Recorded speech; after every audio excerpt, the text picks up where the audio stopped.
The film begins with Enola Holmes running from the local police. As she gets to an alleyway, she addresses the viewers and takes them back to how she got herself into this situation. Since her last adventure, Enola has started her own detective agency, but she has not been able to escape the shadow of her more famous brother Sherlock. Their mother, Eudora, is also still on the run, while Tewkesbury is continuing his crusade for reform in England, and although Enola misses him, she said she has no time for distractions. Enola is visited by a young girl named Bessie, who asks her to locate her missing foster sister, Sarah Chapman. Bessie brings Enola to her home, next to a match factory where orphan girls are being forced to work. Enola meets May, an older, more abrasive girl that isn't happy with Bessie going to her for help over Sarah. Enola looks for clues around the girl's room and comes across a paper that says 12 March, believing it to be a date. Bessie also informs Enola that Sarah had gotten into an argument with the factory's foreman, Mr. Crouch, who says Sarah was stealing something from his office. Enola follows Bessie to the match factory to pose as a new worker. She creates a diversion to sneak into Crouch's office, where she sees the factory owners. In a meeting along with Treasury Minister Lord Charles Missentire and his secretary Mira Troy, Enola finds a book with pages that Sarah tore out and took with her. She also finds old matches that had red tips instead of the white ones the girls work with. At night, Enola follows May to the Paragon Theater, where May works a second job as a stage performer with a troupe of other women.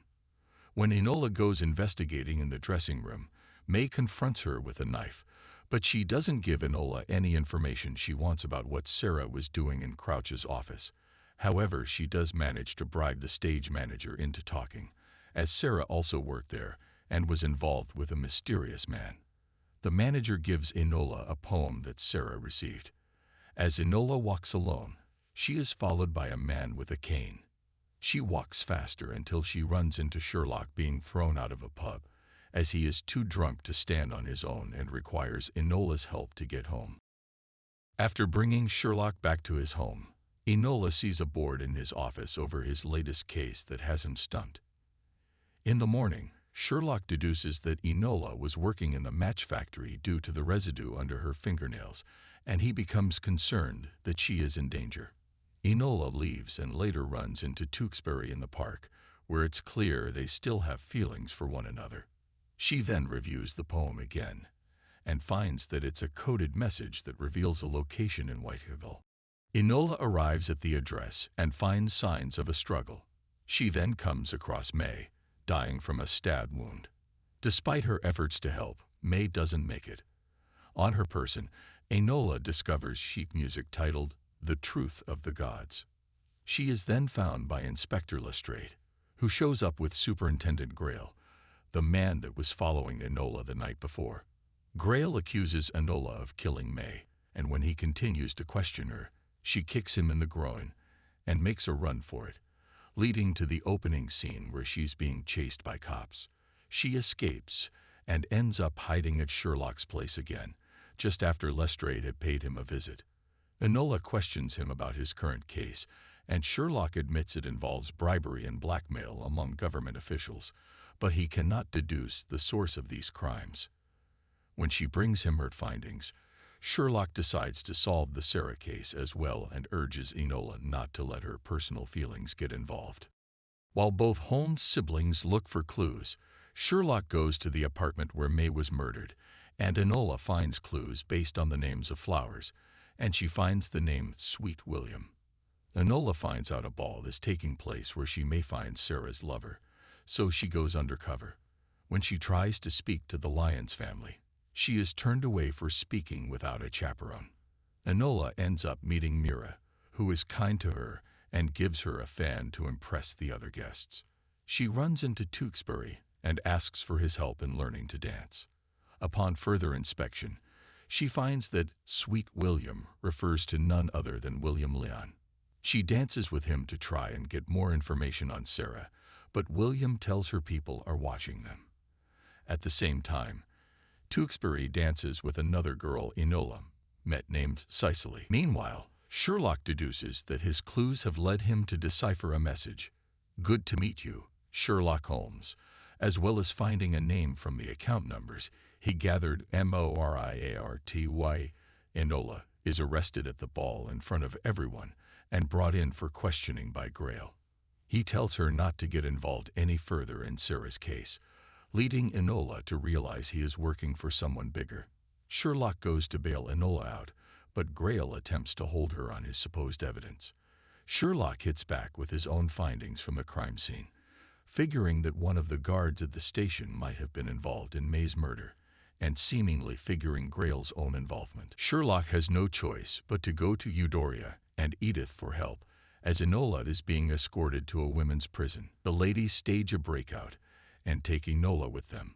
On the ride out, the ladies use smoke bombs to get the pursuing guards off their tails. Enola talks to Eudora about the case, having learned that the match girls at the factory were dying from what is allegedly typhus. Grail pursues and causes the ladies to crash their carriage.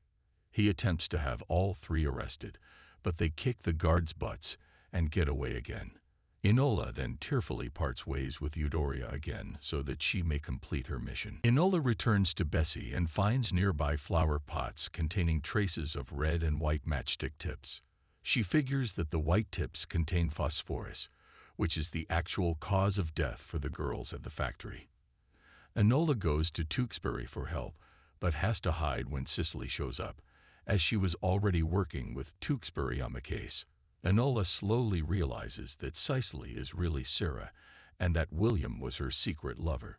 Before they head out to continue to solve the case, Enola and Tewkesbury admit their love for one another. Enola and Tewkesbury go to the factory, where Enola encounters Sherlock. He tells her that their two cases are connected, and he has found reason to prove her innocence in May's murder. They find William dead in a chair, having been murdered as well. Enola finds clues suggesting Lord Mcintyre had been conspiring with William's father, saving money by replacing the match tips with the cheap phosphorus that's been killing the girls. Using more clues from the sheet music, the siblings and Tewkesbury figure that they are being led to the Paragon Theatre.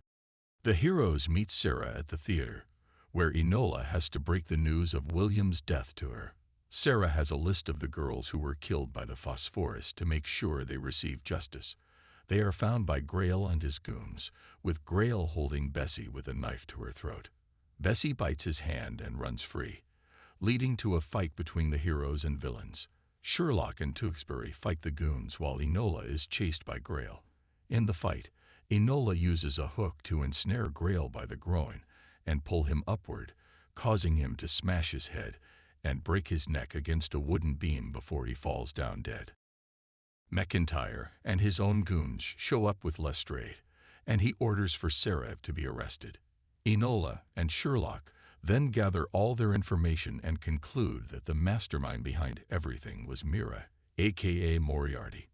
She attempted to blackmail Mcintyre and the Lions, but things got complicated when William stole their contract, and she hired Grail to help cover her tracks, which led to May and William getting killed for them getting too close to exposing them.